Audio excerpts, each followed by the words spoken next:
विद्यार्थी, मी आहे वृषाली. आपण चांगलं करत आहात अशी आशा आहे. दुसऱ्या सत्रात आपण पाहिलं नदीचं कार्य आणि भारतातील नदी प्रणाली.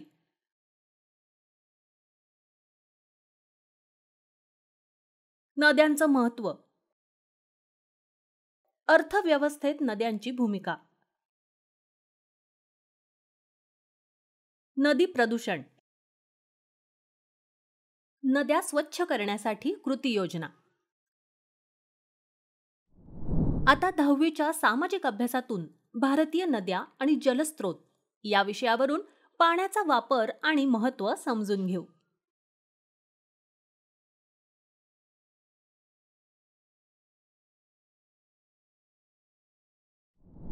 शिकण्याचे परिणाम, आपण याबद्दल जाणून घेण्यास सक्षम असाल. पाण्याचे उपयोग, तुंगभद्रा नदीच्या खोऱ्यातील पाण्याचा वापर,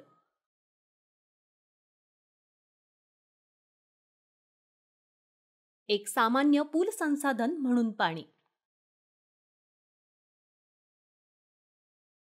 मुख्य शब्द, भूजल. भूजल म्हणजे जमिनीखाली सापडणारं पाणी. पर्कोलेट्स, द्रव किंवा गॅस फिल्टर सच्छिद्र पृष्ठभाग किंवा पदार्थाद्वारे हळूहळू. भूगर्भातील पाणी असलेली किंवा वाहून नेणारी कोणतीही भूवैज्ञानिक निर्मिती.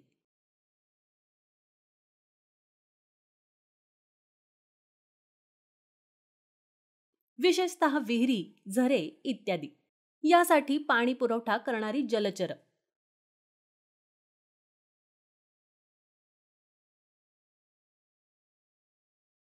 पुन्हा काहीतरी भरण्यासाठी पुन्हा भरणं.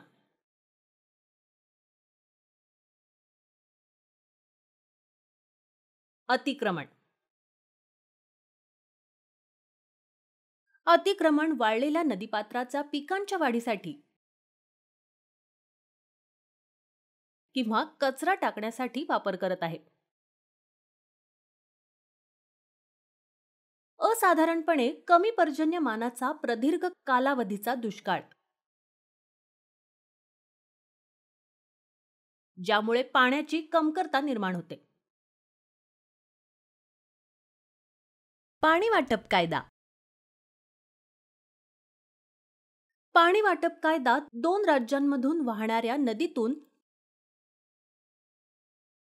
पाणी वाटप करण्याच्या पद्धतीचा संदर्भ देते. वेगवेगळ्या नद्या, खोरे किंवा समुद्रांना वाहणारं पाणी वेगळे करणारं क्षेत्र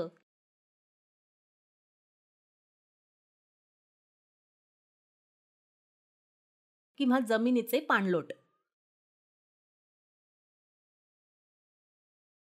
प्रथम संकल्पना नकाशा पाहू. संकल्पना नकाशा.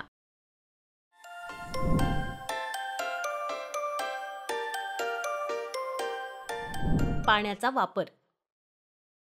भूपृष्ठावरील प्रवाह आणि भूजलाद्वारे पाणी बाहेर वाहतं.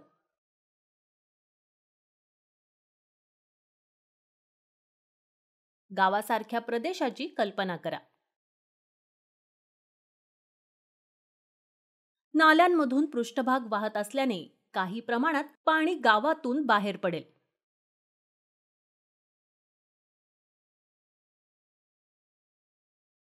पावसाळ्यात या पृष्ठभागाचा प्रवाह मोठ्या प्रमाणात वाढतो.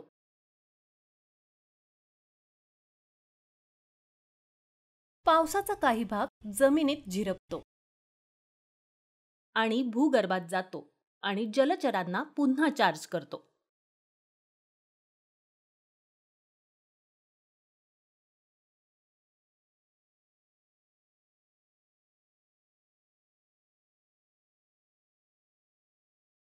त्यातील काही भाग विहिरी आणि बोरवेलमध्ये वाहतो आणि वापरण्यासाठी उपलब्ध होतो. आणि त्याचा काही भाग अतिशय खोल जलचरांमध्ये जातो, जो उपलब्ध होत नाही. काही भूगर्भातील पाणी प्रवाहाचा भाग बनते, जे कालांतराने नाले किंवा नद्यांमध्ये दिसतात. सिंचनासाठी पाणी.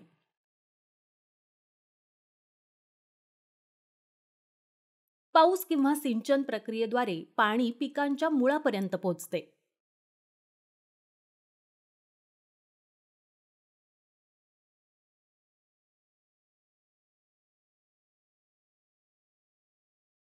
ओलावा साठवण्याची मातीची क्षमता असते. जर तेथे जास्त पाणी असेल, जसे की पूर, आणि ते खाली झिरपू शकत नाही, तर ते मुळांना इजा करेल.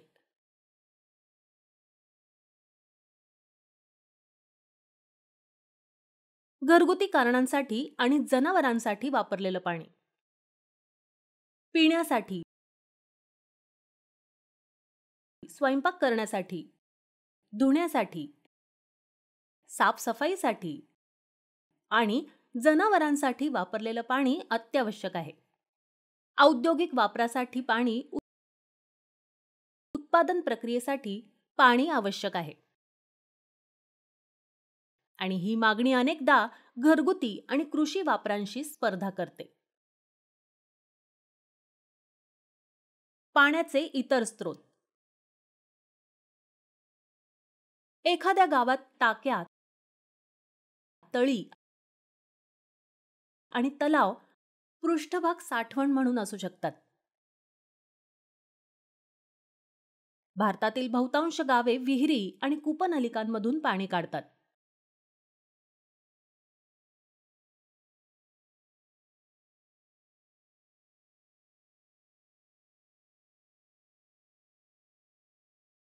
ते भूजल साठवणुकीवर अवलंबून आहेत.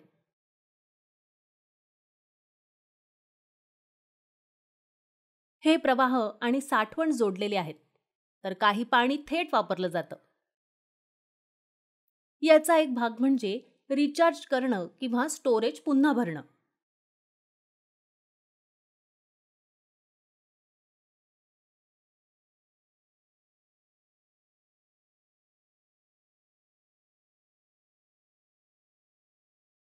त्याचप्रमाणे कूपनलिका वापरल्याने साठवणुकीतून पाणी खेचलं जातं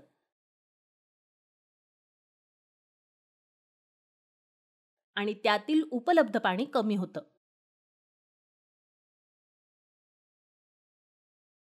आवक आणि बहिर्वाहाच्या तुलनात्मक दरांवर अवलंबून आपण अनेक वर्षापासून पाण्याच्या साठ्याचं काय होत आहे ते ठरवू शकतो.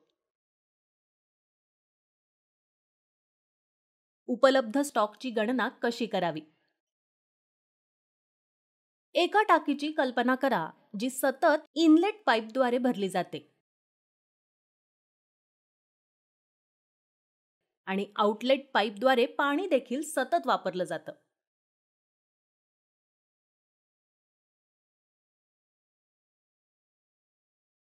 आपण पाण्याच्या लिटर मिनिटाच्या प्रमाणात आवक मोजू शकतो आणि बहिर्वाह पाण्याच्या लिटर मिनिटाप्रमाणेच मोजू शकतो.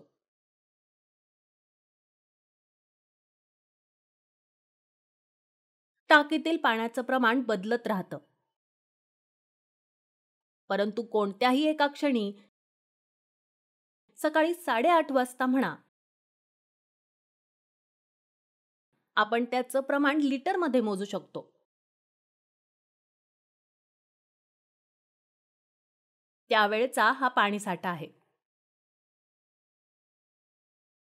वार्षिक प्रवाह आणि साठा, जे विहिरी आणि कूपनलिका पुनर्भरण करतात, ते पाणी वापरण्यासाठी उपलब्ध आहे. आपण आपल्या गरजा या श्रेणीत ठेवल्या पाहिजेत.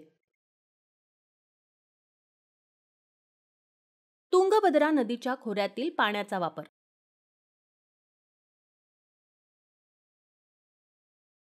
कर्नाटक, तेलंगणा आणि आंध्र प्रदेश या 3 दक्षिणेकडील राज्यांनी सामायिक केलेली तुंगभद्रा ही कृष्णा या मोठ्या नदी प्रणालीची उपनदी आहे.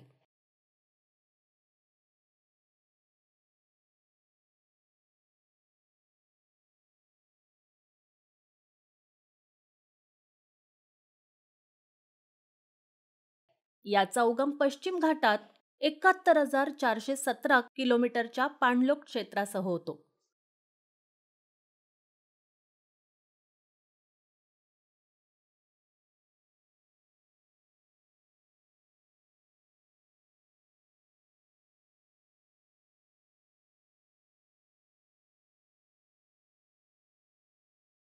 यापैकी 57,671 किलोमीटर कर्नाटकात आहे.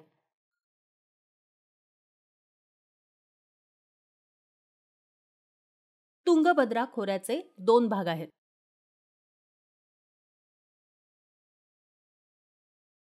पहिला भाग कर्नाटकातील वरचे आणि मध्यम पाणलोट,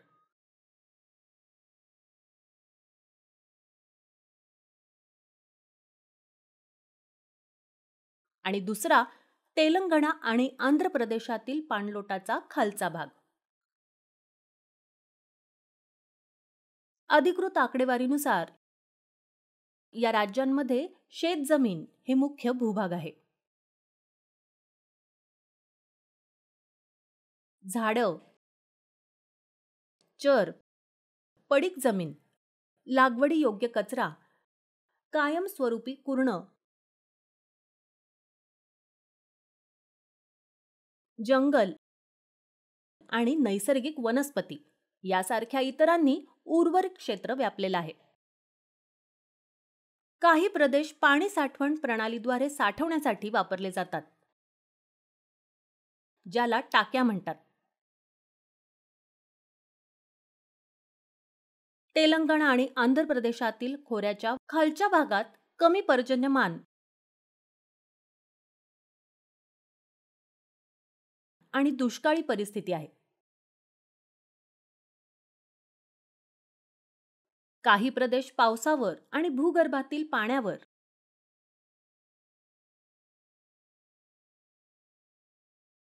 म्हणजेच विहिरी आणि कूपनलिकेवर अवलंबून असतात.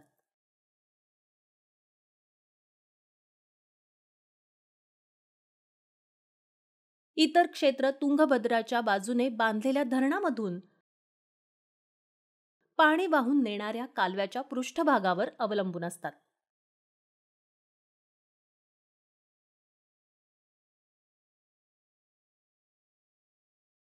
येथे सार्वजनिक जमिनींवर शेतीसाठी अतिक्रमण करणं सामान्य आहे.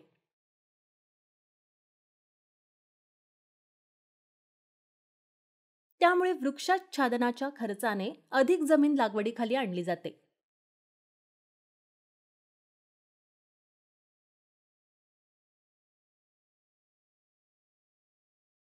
भूजलाचा प्रवाह पाणलोट क्षेत्रातील वृक्षांच्या आच्छादनावर अवलंबून असतो.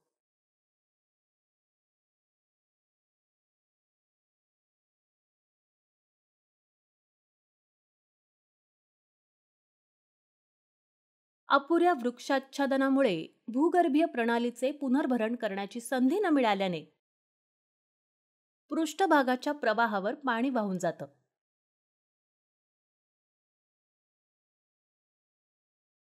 शिवाय यामुळे अचानक पूर येतो.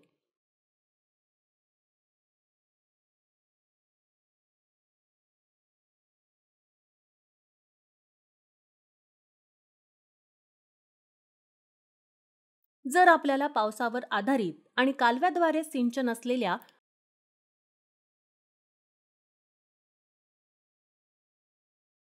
दोन्ही प्रदेशांसाठी न्याय राहायचा असेल, तर आपल्या जलसंधारणासाठी वेगळी योजना आणि पाणी वाटपाची पद्धत स्वीकारली पाहिजे. तुंगभद्रा धरणाची पाणी साठवण क्षमता काही दशकांपासून हळूहळू कमी होत आहे.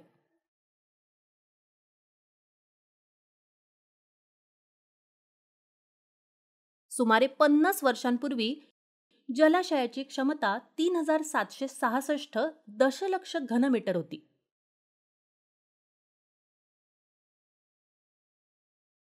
आता खाणकाम,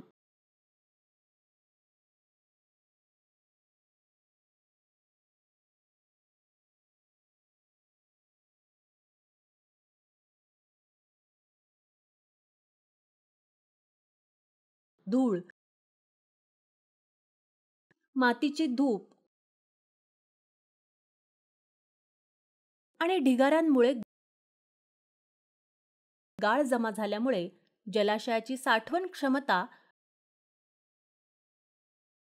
तब्बल 849 दशलक्ष घनमीटर इतकी कमी झाली आहे.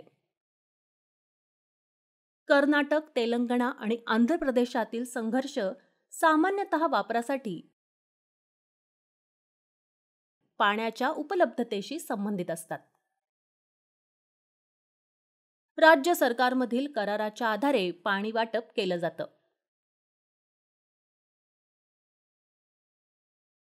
या शेतजमिनीमध्ये पाण्याची उपलब्धता ही पूर्व अट आहे. जिथे 80% लोकसंख्या त्यांच्या उपजीविकेसाठी शेतीवर अवलंबून आहे. कालव्याद्वारे सिंचन दिलं जातं.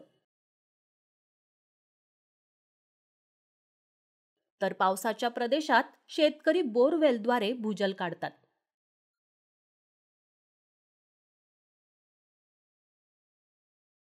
भात,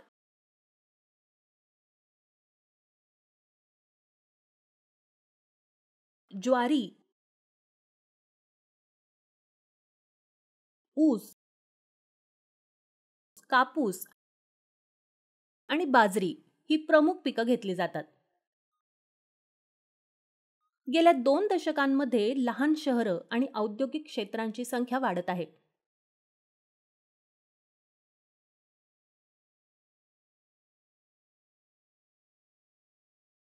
यामुळे पाण्याच्या स्पर्धात्मक मागण्या अधिक जटिल झाल्या आहेत. अशा प्रकारे पाणी वापर व्यवस्थापनासाठी सामाजिक आर्थिक बाबी अत्यंत महत्त्वाच्या आहेत. पाणी एक सामान्य पूल संसाधन आहे. गेल्या काही दशकांमध्ये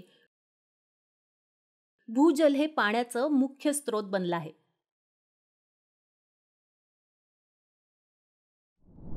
विशेषतः घरगुती वापरासाठी आणि शेतीसाठी. भूगर्भातील पाण्याच्या वापरातील या प्रचंड वाढीमुळे पाण्याच्या उपलब्धतेवर आणि त्याच्या उपलब्धतेवर लक्षणीय परिणाम होतोय.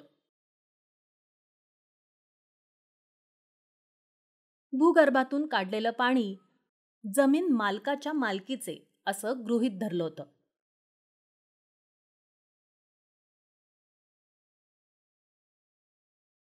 याचा अर्थ असा होतो की भूजल मुख्यतः जमिनीच्या मालकीच्या व्यक्तीद्वारे नियंत्रित केलं जातं. जमीन मालकांना ते जितकं पाणी बाहेर काढू शकत होते त्यावर मर्यादा नव्हती.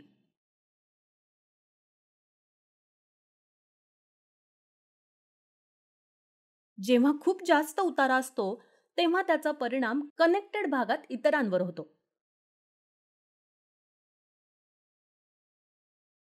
भविष्यातील पिढ्यांसाठी उपलब्ध असलेल्या पाण्याच्या साठ्यावर त्याचा परिणाम होतो. पाणी हा एक सामान्य वाहणारा स्रोत आहे. हे ओळखण्यासाठी कायदे आणि नियम आवश्यक आहेत. आम्ही नदी प्रणाली आणि भारतातील विविध भौतिक परिस्थिती पाहिल्या.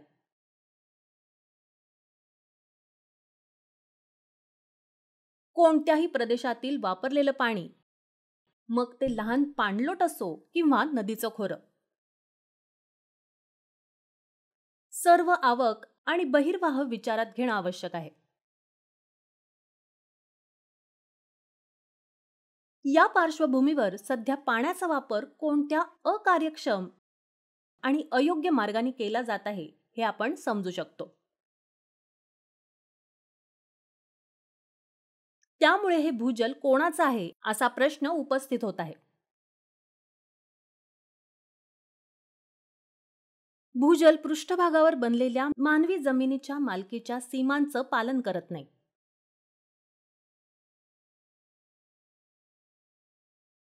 पाणी हा एक सामान्य पूलस्रोत आहे, ज्याचा वापर सर्वांनी कोणत्याही निर्बंधाशिवाय केला पाहिजे. तर या व्हिडिओमध्ये आपण पाहिलं आहे पाण्याचे उपयोग, तुंगभद्रा नदीच्या खोऱ्यातील पाण्याचा वापर,